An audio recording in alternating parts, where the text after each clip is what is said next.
to see the representation of God. Hallelujah. Hallelujah. He saw a burning bush. The bush was on fire, but was not consuming. And God was speaking through that fire. Hallelujah. He had a favor that nobody sees.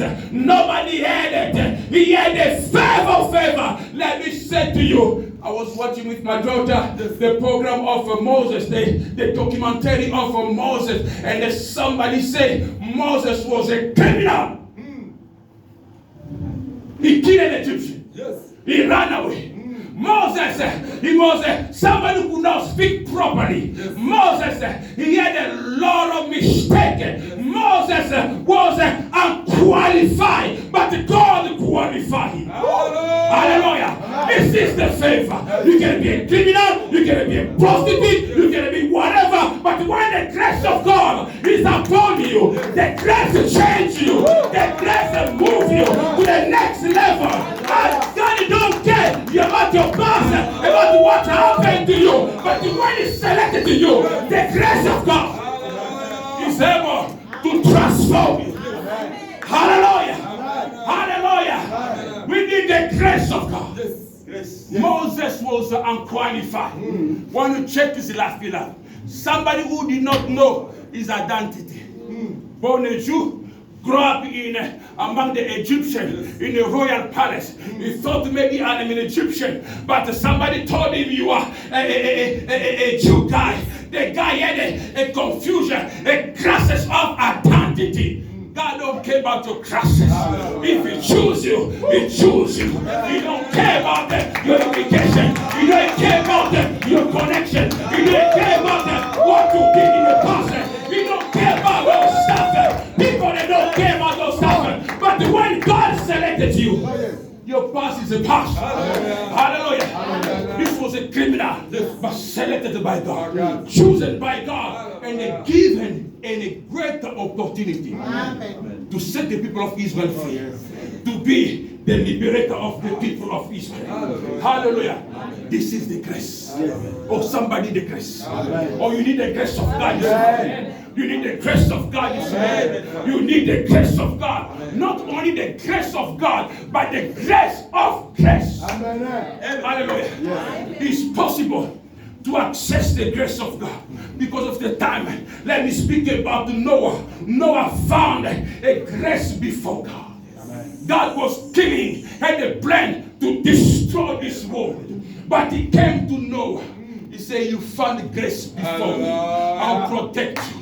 I'll save you. If you obey my commandment, I'll destroy the world of war.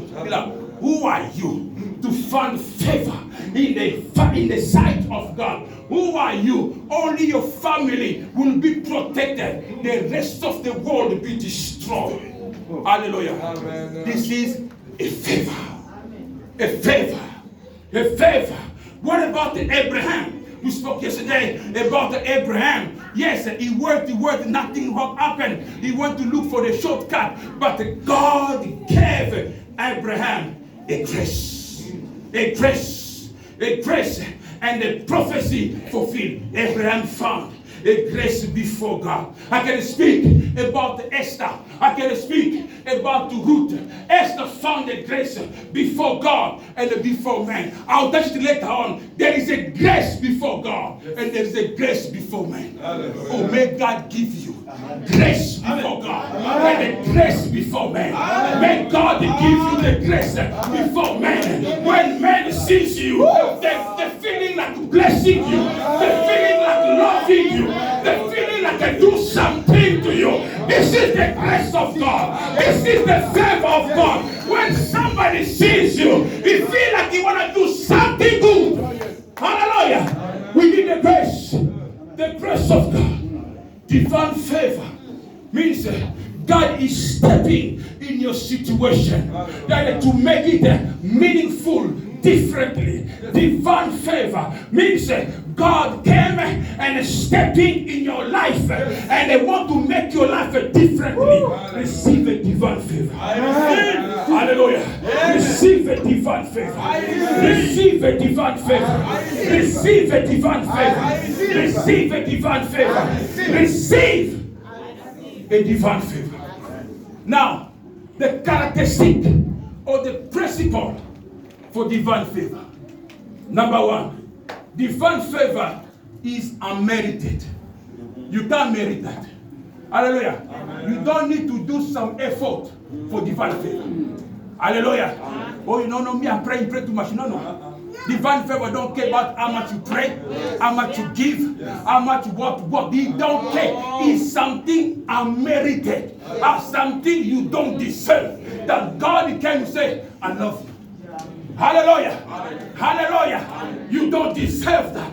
This is what we say, divine favor. Divine favor. God give you the grace. Hallelujah. You know, the people of Israel, they receive a divine favor. A divine favor from God. You know, the time they were leaving Egypt, in Exodus chapter 12, verse 36, the time they were leaving Egypt, you know, God gave them a favor. When they were packing the stuff, the Egyptians, they were crying. They lose all the firstborn. When they saw the Israelites, they feel like blessing them. They start to bless them. They start to bless them. The Bible says to us that God paid the 400 years the people of Israel, they were slaves in Egypt. Or somebody understand what I'm saying? They were slaves in Egypt for 400 years. But there was one day God paid all the 400 years. The Bible says the day they left Egypt, they plundered Egypt. They took everything, gold, silver, treasure, everything. They opened the house of treasure. They said, come and collect it. I want to say to somebody, the day of your payment is coming. When God will pay you, will pay all your suffering, will pay all your misery, will pay all your pride. The day is coming when God will reward all your 5 years of suffering, 10 years of suffering, 20 years of suffering. The time is coming. The day is coming. Your reward is not far. It's near. Hallelujah. You're not going to live empty. You will live with something. You will live with Israelites. They suffer. But that day, the Bible says, they plundered Egypt. They took everything. Gold, silver. God gave them the grace. When the people of Israel, they saw them. They said, come, collect, and you go. When collect. Hallelujah. Hallelujah. The day of payment is coming soon. Divine favor is unmerited. Divine favor is abundant provision. 2, abundant provision. Ephesians chapter 23, verse 20. The Bible says, now to him who is able to give you exceedingly abundantly above what you think, what you ask.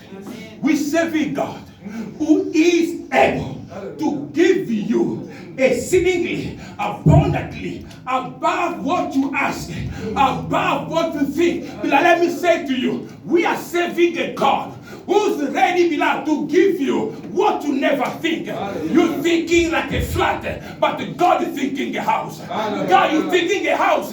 God is thinking a building. You're thinking small business. God is thinking a company. God is able to give you what you never ask, what you never think, what you never come in your mind. This is the God we serve. Hallelujah. We're serving a mighty God, a powerful God, a God of grace, a God of favor. God is able to give you something that you never asked. Hallelujah. He is able. This is the God we're serving. Abundant grace.